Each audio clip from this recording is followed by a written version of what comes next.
चलो बच्चों शुरू करते हैं मैथ्स की क्लास। मैथ्स का सबसे आसान चैप्टर सेट्स। इस चैप्टर में आज हम करने वाले हैं सेट्स पे कुछ ऑपरेशंस। क्या ऑपरेशंस करने हमें हमें करना है इनका इंटरसेक्शन, फिर देखना है डिसजॉइंट, उसके बाद करेंगे इनका यूनियन। ये तीन ऑपरेशन सीखने हैं आज, बड़ा मजा आएगा। एक बार ये तीनों ऑपरेशन आप समझ गए तो प्रैक्टिस सेट 1.4 की धज्जियां उड़ाओगे खुद के दम पे। तो चलो शुरू करते हैं इंटरसेक्शन के साथ। अब हमें समझना है कि इंटरसेक्शन क्या होता है, क्या है ये इंटरसेक्शन वाला ऑपरेशन। बच्चों आपने एक बात ऑब्जर्व की है, जब से हमने ये चैप्टर शुरू किया मल्टीप्लिकेशन, डिवीजन, बहुत सारे स्टेप, थ्योरम सब गायब हो गया। अरे यही तो खास बात है इस चैप्टर की, इसने मैथ्स को बहुत आसान कर दिया। हमने एक और तरीका देखा था वेन डायग्राम वाला, जिसमें हम मैथ्स को या अपने न्यूमेरिकल को विजुअलाइज करते। चलो इसको भी विजुअलाइज करें। तो मुझे बताओ सेट ए कैसे दिखेगा। अगर मैं उसको ड्रॉ करूं तो सेट ए सपोज एक सर्कल है, तो सर्कल के अंदर कौन आके बैठ सकता है? 1 3 5 7। वैसे ही मुझे बताओ सेट बी के अंदर कौन आके बैठ सकता है? यस, ये अगर सेट बी है तो उसमें आके बैठ सकता है 2 3 6 8 2 3 6 8 1 3 5 7 सारे एलिमेंट लिखे। अब देखो, अब इन दिनों को मैं ठीक से देखूं तो देखो 3 एक ऐसी चीज है जो इन दोनों में दिख रही है। 1 नहीं है, 5 नहीं है, 7 नहीं है, बट इन दोनों में कॉमन चीज क्या है? इन दोनों में कॉमन चीज क्या है? 3।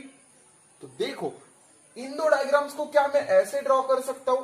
देखो ये रहा सेट ए और ये रहा सेट बी। चलो ये रहा सेट ए, ये रहा सेट बी, और इन दोनों में जो कॉमन दिखा वो मैं इधर लिखूंगा। क्यों? क्योंकि वो दोनों उसको शेयर कर रहे हैं। उसके पास भी 3 है, इसके पास भी 3 है, तो मैंने वो कॉमन स्पेस में दिखाया। अब जो ए के बचे हुए एलिमेंट है वो कौन से है? 1 5 7। देखो बाप ठीक से देखो, देख तो ए सेट तो अपना बन गया। ए सेट में देखो 1 3 5 7 सब के सब है। अब ऐसे बी सेट बनाओ तो बी सेट में कौन होगा? 2 6 8। Yes, 2 6 8 and 3। अब देखो ये जो रिप्रेजेंटेशन है जिसमें हमने कॉमन चीजों को एक साथ दिखाया, शेयर कर रहे वो, ये जो पार्ट होगा कि जहां ये दोनों एक दूसरे की हेल्प कर रहे, दोनों की कॉमन चीजें शेयर कर रहे, उस पार्ट को हम लोग रिप्रेजेंट करते हैं इस साइन से ए। देखो ये साइन कैसे बना है, मैंने कॉमन चीजों को उठाया और एक साथ रख दिया, कॉमन चीजों को उठाया और एक साथ रख दिया, तो ये जो पार्ट बनेगा उसको कहेंगे ए इंटरसेक्शन बी। चलो इधर लिखेंगे फिर, therefore A intersection of B. ये वो मशीन है जो कॉमन चीजों को उठाती है, ये वो मशीन है जो कॉमन चीजों को उठा के एक साथ रखती है। तो किन चीजों को उठा के साथ में रखा इसने? एक ही चीज मिली बेचारे को, वो है 3। समझ गए इंटरसेक्शन क्या होता है? एक मशीन लेके आओ जो कॉमन चीजों को उठाएगी। अब इसका मुझे बताओ, देखो मैंने फिर से ओके। अब बताओ कि किन कॉमन चीजों को आप उठा सकते हो? 4 नहीं है, 3 यस, 3 को उठा सकते हैं। तो देखो मैं अगर साथ में ड्रॉ करूं तो कैसे दिखेगा? 4 इसमें है, नहीं है तो बाहर रहेगा। 3 यस दोनों के पास है तो इधर जाएगा। 5 यस दोनों के पास है तो इधर जाएगा। 9 नहीं है तो बाहर रहेगा बेचारा। तो सेट ए में कितने एलिमेंट है? 1 2 3 4 5। 1 2 3 4, 1 बचा तो 1 भी बाहर है, तो इसको इधर कहीं लिख देते हैं। आप देखो सेट वाई की तरफ चलो। सेट वाई में कौन कौन मिलेगा आपको? 2 3 5 8। उनमें से 3 और 5 तो चले गए, 3 और 5 तो कॉमन है, तो बचा कौन? 2 एंड 8। अब देखो जैसे मैंने इधर लिखा था ए इंटरसेक्शन बी में 3 है, वैसे इधर मैं लिख सकता हूं देयरफॉर एक्स इंटरसेक्शन वाली मशीन वाई। यस, कॉमन चीजों को उठा के रखा, तो कॉमन चीजें कौन कौन सी मिली बच्चों? 3 एंड 5। अब एक बार आप मेथड समझ गए तो मैं थोड़ा शॉर्टकट बताता हूं आपको। देखो ये दो डायग्राम ड्रॉ करने की जरूरत ही नहीं, डायरेक्टली आप वो डायग्राम भी ड्रॉ कर सकते हैं। ठीक है, दो अलग अलग ड्रॉ करके फिर कॉमन चीजों को एक साथ ड्रॉ करा, ये हुआ step by step approach. But आपको ये अलाउड है कि instead of drawing this to you can directly go to this diagram, सीधे यही डायग्राम ड्रॉ कर सकते हो। एक बात। दूसरी बात देखो दो सेट को देख के भी पता चलता है कि इंटरसेक्शन है या नहीं। देखो 4 इसमें है, नहीं है, 3 है तो 3 बन गया इंटरसेक्शन का पार्ट, 1 है, नहीं है, चला गया, 5 है, यस 5 है इन दोनों में तो हो गया इंटरसेक्शन का पार्ट, 9 है, नहीं है तो इंटरसेक्शन का पार्ट नहीं है। इन सिंपल वर्ड्स सभी कॉमन चीजों को उठा के इसमें रख दो, दोनों में जो कॉमन चीज है उनको उठा के इसमें रख दो। चलो इन दोनों में कॉमन चीजें कौन सी है वो बताओ और उनको उठा के रखो इसमें। बताओ क्या हमारी मशीन 1 को उठा सकती है? बिल्कुल नहीं, क्योंकि कॉमन नहीं है। 2 को, यस 2 को उठाया और रखा मैंने इसमें, क्यों? क्योंकि वो दोनों में कॉमन है, 2 इधर भी है और इधर भी है। 3 को उठाऊं मैं? यस 3 को मैं उठा सकता हूं, क्यों? इधर भी है और इधर भी, तो 3 भी एक कॉमन एलिमेंट है। 4 को उठा सकते, यस बड़ी खुशी के साथ उठा सकते, तो 4 भी कॉमन एलिमेंट हो गया। 5 नहीं, क्योंकि वो कॉमन एलिमेंट नहीं है। तो इस तरह से बन गया हमारा इंटरसेक्शन सेट। अब देखो मैंने कहा था इस डायग्राम को ड्रॉ करने की जरूरत नहीं पड़ेगी जब आप सीधे सेट को देख के इंटरसेक्शन वाला सेट ड्रॉ करोगे। तो मुझे बताओ डायरेक्टली मैं फाइनल डायग्राम ड्रॉ कर सकता हूँ, वेन डायग्राम की, जिसमें मैं इन दोनों का इंटरसेक्शन शो कर रहा हूं। अब देखो इंटरसेक्शन में कौन आएगा? 2 3 4, तो लिखता हूं मैं 2 3 एंड 4। अब देखो इस सेट में से 2 3 4 चले गए, अब बचा कौन? अकेला 1, तो यहां आएगा सिर्फ 1 और इसका नाम हो जाएगा L। M में कौन बचा? देखो 2 3 4 चले गए, बचा सिर्फ 5, तो ये रहा M। अब ये जो कॉमन पार्ट है इसका नाम क्या होगा? इसका नाम होगा, जिसको चलो मैं शेड करता हूं, इसका नाम होगा L इंटरसेक्शन M। समझ गए आप इंटरसेक्शन क्या होता है? इंटरसेक्शन मतलब कॉमन चीजों को उठाओ और एक साथ। चलो कुछ और एग्जांपल सॉल्व करते हैं, मजा आएगा। अब इंटरसेक्शन क्या होता है आपको आइडिया आ गया। जब जस्ट एक मशीन है जो कॉमन चीजों को उठाती है, यही उसका ऑपरेशन है। चलो इन सेट पे भी वही ऑपरेशन करेंगे, बट अब कुछ रूल्स बनाएंगे, मतलब कुछ चीजों को ऑब्जर्व करेंगे और उनको लिखेंगे। देखो कैसे, ये रहा फर्स्ट एग्जांपल। उस इंटरसेक्शन वाली मशीन को बुलाओ, चलो कॉमन चीजें उठाओ, तो उसका नाम रखेंगे ए इंटरसेक्शन बी। देखो उस मशीन ने किन चीजों को उठा के इसके अंदर रख दिया, ऐसी कौन सी वो चीजें जो इन दोनों को एक दूसरे के साथ शेयर करनी है। ए 1 को शेयर कर रहा है, नहीं कर रहा। 4 को शेयर कर रहा है, नहीं। 9 को यस शेयर कर रहा है, तो मैं 9 को इधर लिख सकता हूं। मशीन ने 9 को उठाया, इधर रखे। 16 नहीं। इसका मतलब ए इंटरसेक्शन बी में सिर्फ एक एलिमेंट आया और वो है 9। तो इसको वेन डायग्राम से कैसे शो करोगे बच्चों? ये रहा पहला सेट, ये रहा दूसरा सेट और ये रही कॉमन चीज। कॉमन चीज में है 9।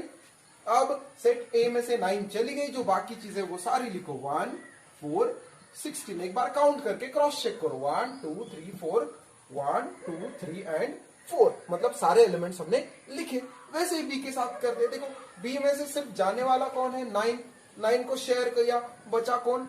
3 7 11। ये रहा सेट ए, ये रहा सेट बी, और ये जो पार्ट है इसको कहेंगे ए इंटरसेक्शन बी। बड़ा आसान है। अब देखो इन दो एग्जांपल्स में बिल्कुल नई चीज आप ऑब्जर्व देखो। सेकंड एग्जांपल हमें कुछ नई बात सिखाने वाला है, ठीक से देखना बिगिनिंग से। अब देखो वही मशीन को बुलाओ जो कॉमन चीजों को उठाती है। तो उस मशीन को बुलाया हमने और बोला कि कॉमन चीजें उठाओ जो ये दोनों एक दूसरे के साथ शेयर करते हैं। तो मैंने देखा कि 1 शेयर करते हैं, 9 बिल्कुल करते हैं, 11 भी करते हैं। तो ये 3 चीजें हैं 1 9 11 जो दोनों एक दूसरे के साथ शेयर कर रहे हैं, दोनों में कॉमन है। तो मैंने उन चीजों को लिखा। शातिर बच्चों, किसी ने ऑब्जर्व किया जो कॉमन चीजें मैंने लिखी 1 9 11, ये तो एक्चुअली सेट Y है पूरा का पूरा। देखो ये 3 ही तो एलिमेंट सेट Y में है, तो मैं ऐसे लिख सकता हूं X intersection Y is actually set Y। सही बात है ना? जो कॉमन चीजें मैंने उठाई 1 9 11, वो तो सिर्फ Y सेट है, वो तो सारे के सारे एलिमेंट है सेट Y के। तो ये रहा मेरा फर्स्ट ऑब्जर्वेशन, तो मैं इसको 1 कहूंगा। ठीक है, ये एक्स्ट्रा बात है इस एग्जांपल में, उसमें वैसे नहीं हो रहा था। देखो जब कॉमन लिया तो सिर्फ B या A मिला, नहीं इसमें तो सिर्फ 9 मिले। लेकिन इसमें क्या हुआ, जब कॉमन चीजें ली तो मुझे मिला सेट Y। अब देखते हैं इसका वेन डायग्राम कैसे बनेगा। नॉर्मली हम लोग क्या करते हैं, हम दो सेट अलग अलग बनाते हैं, एक को नाम देते हैं x और दूसरे को y। बट जब ऐसा कुछ होता है कि कॉमन चीजों से ही सेट बना, तब देखो वेन डायग्राम में क्या मजा आता है। वेन डायग्राम जब हम बनाते हैं तो पहला काम करते हैं कॉमन चीजें लिखना। कॉमन चीजें कौन है, 1 9 11। तो x सेट ने 1 9 11 दे दिए। x ने किन चीजों को दिया, तीन चीजों को, 1 9 11 को शेयर किया। बचा क्या उसके पास, 3 and 13। तो शेयर करने के बाद x के पास बचे थे 3 and 13। अब कहानी सुनो y की। y को बोला बेटा तूने क्या क्या शेयर किया। y ने बोला मैंने 1 शेयर किया, मैंने 9 शेयर किया, मैंने 11 शेयर किया। तीनों चीजें शेयर की। बच्चा तेरे पास क्या बचा, y के पास कुछ नहीं बचा, जो था सब दे दिया। कुछ बचा है सेट y के साथ, नहीं। इन शॉर्ट क्या मैं ऐसे कह सकता हूं कि y ने पूरा का पूरा खुद को x को दे दिया, उसके पास कुछ बचा ही नहीं। y खुद जाके x के अंदर बैठ गया। तो मैं इसको ऐसे ड्रॉ कर सकता हूं, ये है सपोज सेट x, जिसमें बहुत चीजें 1, यस, ये इसे लिखता हूं मैं 3 13 1 9 11। और ये जो 1 9 11 है, ये एक्चुअली सेट y है। ये खुद आके कूद के x के अंदर बैठ गया, शेयर किया जितना था, खुद के पास कुछ रहा ही नहीं। तो फिर डायग्राम ऐसे वाला बनता है। एग्जाम में आप इसे ड्रॉ करोगे तो भी चलेगा, बट इसे ड्रॉ करोगे तो बेटर रहेगा, क्लैरिटी रहेगा। क्या क्लैरिटी रहेगा कि आपने ये समझ लिया कि y ने खुद के पास कुछ नहीं रखा, जितना था सब x को दे दिया है। मतलब y खुद x के अंदर जाके बैठ गया है। अब देखो इसमें हमने क्या दो चीजें सीखी। पहली चीज सीखी कि जब सब चीजें शेयर करता है तो ये जो इंटरसेक्शन वाला सेट होता है वो तो एक नया सेट नहीं बनता, वो तो सिर्फ सेट y ही बन जाता है। जैसे यहाँ पे एक नया सेट बना था, इस केस में नया सेट नहीं, वो तो y सेट ही बन गया। और एक चीज, इसको हम लोग कैसे रिप्रेजेंट करते हैं, इसको हम रिप्रेजेंट करते हैं, yes, y is a subset of x, y is a subset of x। तो ये दूसरा रूल बन गया हमारा। तो इस एग्जाम्पल के साथ हमने रूल बनाया इन दो चीजों को देख के, जिसको मैं इधर बॉक्स बना के लिखता हूं। चलो मैं इसको मिटा दूं, ये बात तो आप समझ गए। चलो मैं इसको मिटाता हूं और इधर वो रूल लिखता हूं। तो वो हो जाएगा अपना एक रूल कि जब भी x intersection of y is equal to होता है y, तब हमें मिलता है y is a subset of x। सही है ना, इसको भी हमने चेक किया। नेक्स्ट एग्जाम्पल के साथ भी देखते हैं ऐसी कुछ चीज हम लोग ऑब्जर्व कर पाते हैं या नहीं। चलो शुरू करते हैं नेक्स्ट एग्जाम्पल। कुछ नई चीज दिखी तो उसको हम लोग उधर लिख लेंगे। चलो एज यूजुअल बुलाओ उस इंटरसेक्शन वाली मशीन को, कॉमन चीजों को उठाओ। देखो L इंटरसेक्शन M क्या होगा, L इंटरसेक्शन M। 2 को उठा सकते हैं, नहीं उठा सकते। 4 को उठाया, 4 को शेयर किया इन दोनों ने एक दूसरे के साथ, तो मशीन ने उठाया उधर लाके रख दिया। 8 को, यस 8 को भी वो शेयर कर रहे हैं, 16 को नहीं। फिर से शातिर बच्चों ऑब्जर्व किया, अरे ये तो सेट M बना, सही ना। तो मैं लिख सकता हूं L intersection M is actually set M। L और M का जब मैं इंटरसेक्शन करता हूं, तो मुझे क्या मिल रहा है, सेट M। अब इसका वेन डायग्राम में डायरेक्टली बनाऊं, क्योंकि इसमें से मुझे क्या समझ में आ रहा, कौन है जो कि खुद जाके दूसरे के अंदर बैठ रहा, वो है सेट M। सही ना, सारी की सारी चीजें शेयर की उसने, अपने लिए कुछ भी नहीं रखा, तो वो उसके अंदर चला जाता है 4 and 8। बाकी चीजें कौन है, 2 16। ये रहा बड़ा सेट L, ये रहा सेट M जो कि जाके बैठ गया है सेट L के अंदर। यहां मैं लिख सकता हूं M is a subset of L, M is a subset of L, क्योंकि M पूरा के पूरा जाके बैठा है L के अंदर। और दूसरा रूल क्या है, yes L intersection M is equal to M। तो ये दो चीजें हमने इधर ऑब्जर्व की। कभी कभी क्या होता है एग्जाम में आपको बोला जाता है कि ये प्रूव करो, तो कोई बड़ी बात नहीं होती, ये नॉर्मली आप किए जाते हो, बट आप ऑब्जर्व करके इनको अलग से कभी लिखते नहीं हो। तो यहाँ पे क्या किया, जो हमें दिखा वो हमने लिख लिया, सही है, तो वो प्रूव भी हो गया। और कुछ ऑब्जर्वेशंस करने हैं इंटरसेक्शन के, चलो करते हैं। और साथ में ये रूल या फिर प्रूव दैट वाले एग्जाम्पल भी हमारे बनते ही जाएंगे। चलो कुछ और एग्जाम्पल्स देखते हैं। चलो अब सॉल्व करते हैं इन एग्जाम्पल्स को। बट मेरी एक बात को ठीक से सुनो, सेट कंसेप्ट इसलिए बनी है कि मैथ्स को थोड़ा सिंपल करे। तो जब भी एग्जाम में कोई एग्जाम्पल आए तो उसको देख के डर मत जाना। किन किन बच्चों को तो हार्ट अटैक आना ही बाकी होता है, एग्जाम्पल देख के ही डर जाते हैं। नहीं नहीं, सेट के चाहे कुछ भी एग्जाम्पल्स हो बड़े आसान होते हैं, उनको ब्रेक डाउन करो, रूल्स अप्लाई करो, आंसर आ जाता है। चलो इसमें देखते क्या होता है। आप देखो दो डायग्राम दिए हुए और बोल रहे कि क्या करो, इंटरसेक्शन। बुलाओ इंटरसेक्शन वाली मशीन को, बोलो कि करे ऑपरेशन। क्या करती है ये ऑपरेशन, कॉमन चीजों को उठाती है। अब देखो इन दोनों में कॉमन कौन है, 7 और 6। तो जब मैं लिखूंगा इंटरसेक्शन ए और बी का, ए इंटरसेक्शन बी, कौन आके बैठेगा इसमें, इस सेट में, 7 और 6। हो गया आंसर। मे भी ये 1 मार्क का क्वेश्चन हो सकता है। अब देखते हैं नेक्स्ट वाला, ये 2 मार्क का हो सकता है। अब देखो इसमें क्या है, एक बड़ा सा सेट दिया है, यूनिवर्सल सेट, और उसके अंदर सेट ए है। पूछ क्या रहे, फाइंड ए कॉम्प्लीमेंट। अरे ए का कॉम्प्लीमेंट फाइंड करना है। क्या होता है ए का कॉम्प्लीमेंट, चलो पहले ए क्या है वो तो लिखते हैं। ए क्या है, 1, यस, 2 एंड 3। अब जिन बच्चों ने प्रीवियस पार्ट देखा है उनको पता है कि कॉम्प्लीमेंट का मतलब क्या है। अगर नहीं देखा तो ठीक से समझो, बट वो पार्ट देखो, उसमें यूनिवर्सल सेट, कॉम्प्लीमेंट, सबसेट, ये सारे कंसेप्ट एक्सप्लेन किए मैंने। यहां सिर्फ मैं एक्सप्लेन करूंगा कॉम्प्लीमेंट। अब देखो कॉम्प्लीमेंट का मतलब क्या है। ये एक यूनिवर्सल सेट था, उसमें बहुत सारे एलिमेंट थे। अब आ गया सेट ए, कुछ एलिमेंट्स को उसने पकड़ा और बन गया सेट ए। यहाँ सेट ए में किन चीजों को पकड़ा, 1, 2 और 3 को। जो चीजें बाहर बच गई उनको कहेंगे कॉम्प्लीमेंट ऑफ ए। समझ रहे हो। तो इन तीन चीजों को पकड़ लिया तो बन गया सेट ए। अब ये इसमें एंटर नहीं कर पाई, तो जो बाहर बच गई यूनिवर्सल सेट में उनको कहते हैं कॉम्प्लीमेंट ऑफ ए या नॉट ए। ऐसे एलिमेंट्स जिनको ए ने अलाउ नहीं किया, तो वो कौन से एलिमेंट है जो ए में नहीं जा सके, तो वो ए के दुश्मन बन गए। उसका सेट बनाते हैं 4, 5 और 7। तो ये पार्ट तो देखो हो गया, बड़ा आसान था ना। सिर्फ क्वेश्चन देखोगे तो डर जाओगे, ऐसे नहीं करना। बन गया ए डैश। अब इसको भी देख के डर मत जाओ कि ये क्या लिखा है। अच्छा, इसका मतलब क्या होता है, फाई का मतलब होता है नल सेट और एम्प्टी सेट। देखते कि एम्प्टी सेट होता है नहीं होता है। चलो पहले ये तो बनाते हैं, ए इंटरसेक्शन ए डैश। मतलब मशीन को बुलाओ, बोलो कि ए और ए डैश में जो कॉमन चीज है उनको उठा के लेके आए। उठा के रखना किधर है, इस सेट में। चलो उठाना शुरू करते हैं। 1 कॉमन है, नहीं है। 2 नहीं है। 3 नहीं है। अरे मशीन तो खाली रह गई, मतलब इस सेट में रखने के लिए कुछ है ही नहीं, मतलब ये सेट एम्प्टी रह गया।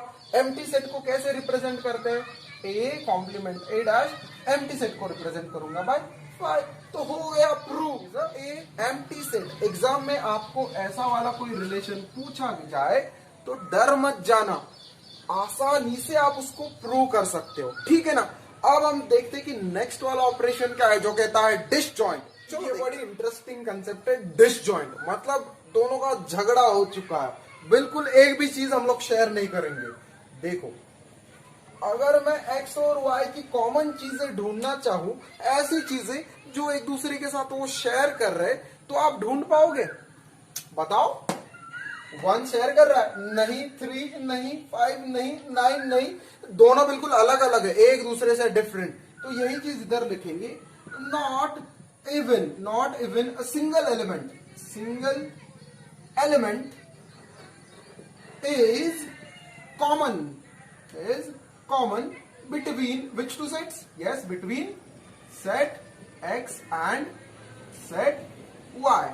Therefore, set x and set y are, क्या लिखूंगा मैं, disjoint sets.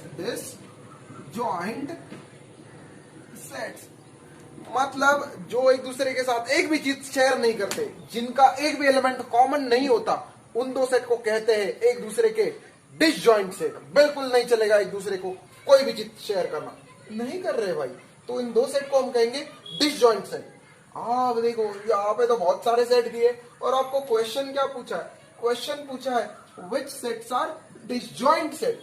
ऐसे दो सेट बताओ इन तीनों में कि जो जिनका एक दूसरे के साथ झगड़ा हुआ है, बिल्कुल कुछ शेयर नहीं कर रहे। देखो ए और बी तो बड़े अच्छे से शेयर कर रहे चीजों को, देखो 3 एंड 6 को शेयर किया ए और बी ने, लेकिन ए और सी कुछ शेयर कर रहा है एक दूसरे के साथ? बिल्कुल नहीं। ए के सारे एलिमेंट्स ये रहे, सी के एलिमेंट्स ये रहे, क्या कुछ शेयर कर रहे वो? नहीं कर रहे। तो ए और सी बन सकते हैं डिसजॉइंट सेट। मैं लिखूंगा यहां पे नॉट इवन, वही लाइन रिपीट करूंगा। देखो मैंने लिखा कि एक भी एलिमेंट इन दोनों में कॉमन नहीं है, इसलिए हम लोग अनाउंस कर सकते हैं कि set A and yes set C are कैसे है वो दोनों? Disjoint set. झगड़ा हुआ है दोनों का, डिसजॉइंट सेट्स।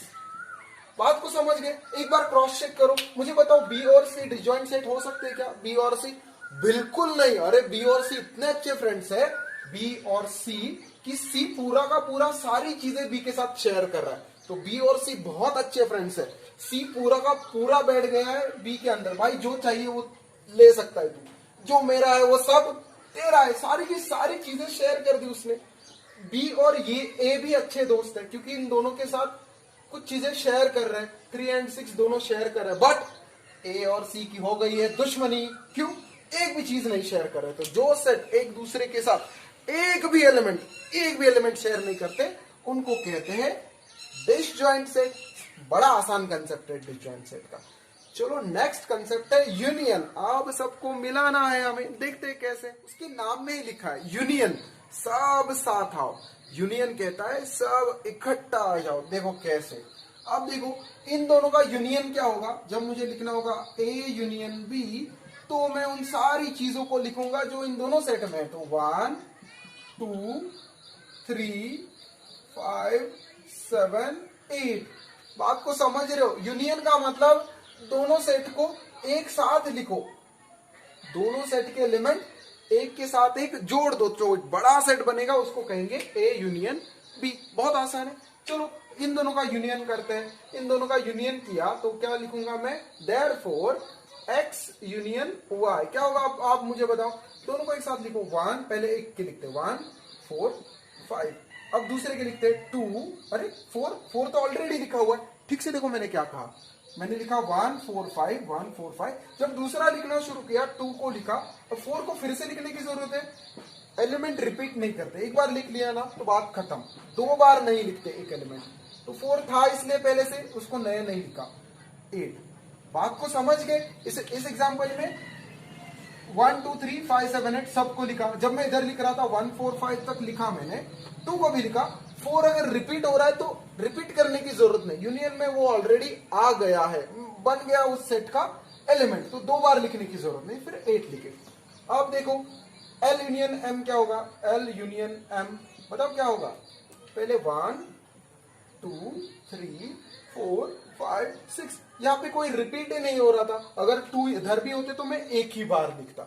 बात को समझ गए? इस तरह से सबसे आसान कंसेप्ट है यूनियन। सबको साथ में लाना बड़ा आसान काम होता है। सारे एलिमेंट्स को एक सेट में भर दिया। कोई अगर रिपीट हो रहा है, मतलब जैसे यहाँ पे 4 हो रहा था, तो उसको 2 बार लिखने की जरूरत नहीं।